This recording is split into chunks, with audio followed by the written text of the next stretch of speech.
Welcome to For the Kingdom. My name is Angel, and we're continuing our daily devotionals in the book of Matthew.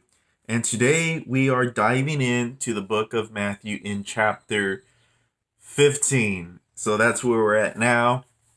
So let's just dive right in. I pray that God just opens our minds and opens our ears so that we can receive something today. So let's just dive right in. And again, reading out of my physical Bible, and we're starting in verse 1 of chapter 15. And it starts off and it says that some Pharisees and teachers of religious law now arrived from Jerusalem to see Jesus, right? They asked him, "Why do your disciples disobey our age-old tradition? For they ignore our tradition of ceremonial hand washing before they eat." Now, although I think we should probably be washing our hands right before we eat, this was like one of their age-old traditions. So Jesus has become so popular at this point, right? That the religious leaders are they're starting to just kind of get worried. They're getting concerned, about Jesus. So they get together and they just start to challenge Jesus. And the way they do that, starting in chapter 15, is they pick this issue of the hand washing, and they just continue finding ways to discredit Jesus. So they ask why Jesus' disciples break the tradition of washing hands. And these were traditions that were rules. They were rules added to the law of Moses by generations of Pharisees, right? So they were just kind of like these man-made rules that they just kind of added on. But let's just go ahead and continue reading in verse 3. Jesus replied, of course, right? "And why do you, by your traditions, violate the direct commands of God? Oof. For instance, God says, 'Honor your father and mother,' and anyone who speaks disrespectfully of father or mother must be put to death. But you say it is all right for people to say to their parents, 'Sorry, I can't help you. For I have vowed to give to God what I would have given to you.' In this way, you say they don't need to honor their parents, and so you cancel the word of God for the sake of your own tradition." Wow. So here, Jesus doesn't even answer their question because of how hypocritical they are. He instead responds with another question. He says, "Why do they break the actual commands of God for their sake of tradition?" Right? And what he's talking about is that they created this rule where as long as adults say that it's this possession is for God, then when their parents grow old, they don't need to give or take care of their parents, because that possession of whatever it was, it's already been declared to God.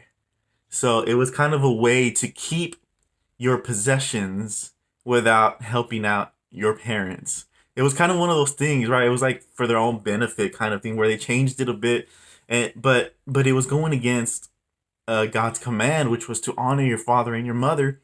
And so here Jesus is calling them out, and he's calling them hypocrites, right? And so we continue in verse 6, or actually verse 7. You hypocrites, again. It's funny because Jesus is all like, in a few verses or chapters back, he's like, "You brood of vipers." He pretty much was saying like, "You a bunch of snakes." And right here we hear him saying, "You hypocrites," and he's talking to the religious leaders here, right? So, you hypocrites, Isaiah was right when he prophesied about you, for he wrote, "These people honor me with their lips, but their hearts are far from me. Their worship is farce, for they teach man-made ideas as commands from God." Wow, right? Hypocrites. That's what he's calling the religious leaders. He says that their worship of God is pointless, since they replace God's doctrine with human legalism or loopholes, right? So Jesus is just calling them out on their hypocrisy, right? And so that's just what Jesus does. And notice how he's just continuing to do this to these religious leaders who are constantly trying to find a way to discredit him, right? And but Jesus is already knowing what's going on, right? So we continue and we're in verse 10. Yeah, verse 10. So then Jesus called to the crowd to come and hear. See, Jesus just he ended up saying, I'm not even gonna respond to you guys, but let me tell you the crowd something real quick. He said, listen and try to understand. It's not what goes into your mouth that defiles you. You are defiled by the words that come out of your mouth. Then the disciples came to him and asked, do you realize you offended the Pharisees by what you said? The disciples are the disciples are kind of worried because just Jesus is over here, offending these guys. And they're like, do you realize you just offended the Pharisees? And Jesus replied, every plant not planted by my heavenly Father will be uprooted. So ignore them. Ignore them. If it wasn't planted by God himself, then ignore them. Let them get offended. Man, Jesus is awesome, man. So they are blind guides leading the blind. And if one blind person guides another, they will both fall into a ditch. Wow, right? So then Peter said to Jesus, explain to us the parable that says about people aren't defiled by what they eat. Verse 16 says, don't you understand yet? Jesus is like, come on, guys. You got to understand this. Anything you eat passes through the stomach and then goes into the sewer. But the words you speak come from the heart, and that's what defiles you. For from the heart come evil thoughts, murder, adultery, all sexual immorality, theft, lying, and slander. And these are what defile you. Eating with unwashed hands will never defile you. He's talking about spiritually, your spiritual state, right? So it's not edible material which enters the body, the physical substance that causes one to be sinful or unclean.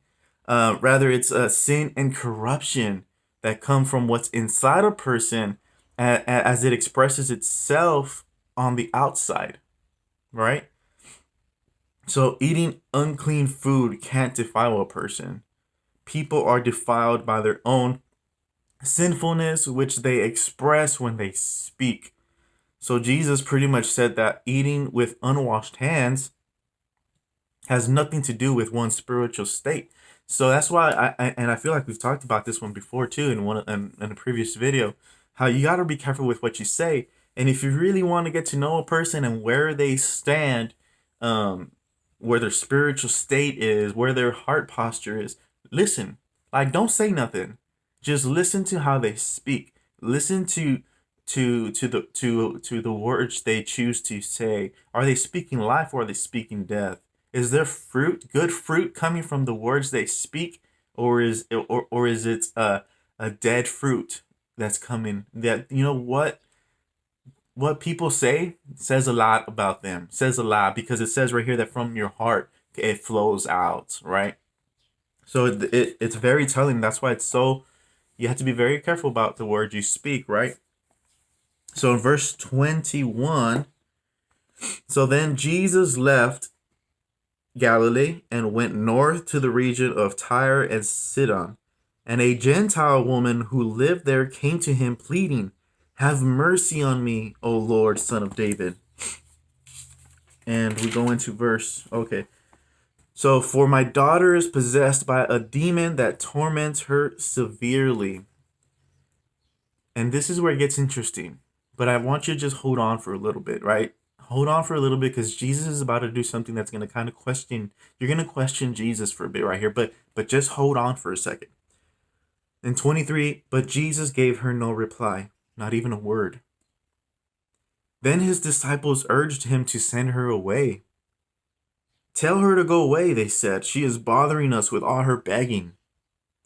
And then Jesus said to the woman, I was sent only to help God's lost sheep, the people of Israel. But she came and worshiped him, pleading again, Lord, help me. And Jesus responded, it isn't right to take food from the children and throw it to the dogs. Wow. Hold on. Hold on. Hold on. Right? She replied, that's true, Lord, but even dogs are allowed to eat the scraps that fall beneath their master's table. Dear woman, Jesus says, your faith is great and your request is granted. And her daughter was instantly healed. Okay, so now we're probably questioning, yo, why was Jesus being like that to this woman? Why did he say that to her, right? Because that was kind of harsh. And, but it's only harsh if you're listening in the natural, because we need to understand that Jesus was trying to, to teach the disciples something here. So we got to remember that Jesus wasn't here to just like to teach the crowd something. All those thousands of people that came, like, yes, he was teaching them. He was teaching them how to a lot of things, sure, but he came for those 12 disciples. It wasn't Jesus that went all around the world and shared the gospel. It was the 12 disciples. So in this moment, he was trying to teach the disciples something, right? So to draw out her faith, to draw out this lady's faith and give an example to the disciples, Jesus refuses to even speak at first. And he uses a metaphor of a master choosing not to take bread from his children to give to the dogs, right? That's the metaphor he uses. But the woman was persistent. And Jesus praises her great faith and he heals her daughter, setting up for the disciples to understand the idea that Gentiles as well will share in the kingdom of heaven. He did this on purpose so that the disciples can understand that he's not just here for a specific group of people, but that the kingdom of heaven is for everyone, right? So he wanted the disciples to get that in their minds. So that's why he did what he did. So Jesus wasn't just being a jerk like that. Like, we don't call Jesus a jerk. He wasn't doing that. He was setting the disciples up to understand something. And it was that the kingdom of heaven wasn't just for a specific, but for all, right? And so we continue in verse 29, and Jesus returned to the Sea of Galilee and climbed a hill and sat down. A vast crowd brought to him people who were lame, blind, crippled, and those who couldn't speak, and many others, and they laid them before Jesus, and he healed them all. The crowd was amazed, and those who hadn't been able to speak were talking. The crippled were made well, the lame were walking, and the blind could see again, and they praised God, praised the God of Israel. Wow, isn't that amazing? Like, we can see that. We should be seeing those things today, right? So then Jesus called his disciples and told them, I feel sorry for these people, and they have been here with me for 3 days, and they have nothing left to eat. I don't want to send them away hungry, or they will faint along the way. So the disciples replied, where would we get enough food here in the wilderness for such a huge crowd? Mind you, they just saw Jesus feed 5,000 plus a bunch of more women and children. And they're still asking this question, y'all. Where would we get enough food? And Jesus had to ask them, right? How much bread do you have, boy? Please, please, you just saw, please. So they replied, 7 loaves and a few small fish. So Jesus told all the people to sit down on the ground. Then they took 7 loaves and the fish, thanked God for them, and broke them into pieces. And he gave them to the disciples who distributed the food to the crowd. They all ate as much as they wanted, and afterward the disciples picked up 7 large baskets of leftover food, and there were 4,000 men who were fed that day, in addition to all the women and children. And then Jesus sent the people home, and he got into the boat and crossed over to the region of Magadan. And that's it for chapter 15. But isn't it crazy how they just saw that happen and they still were like, how are we going to do this?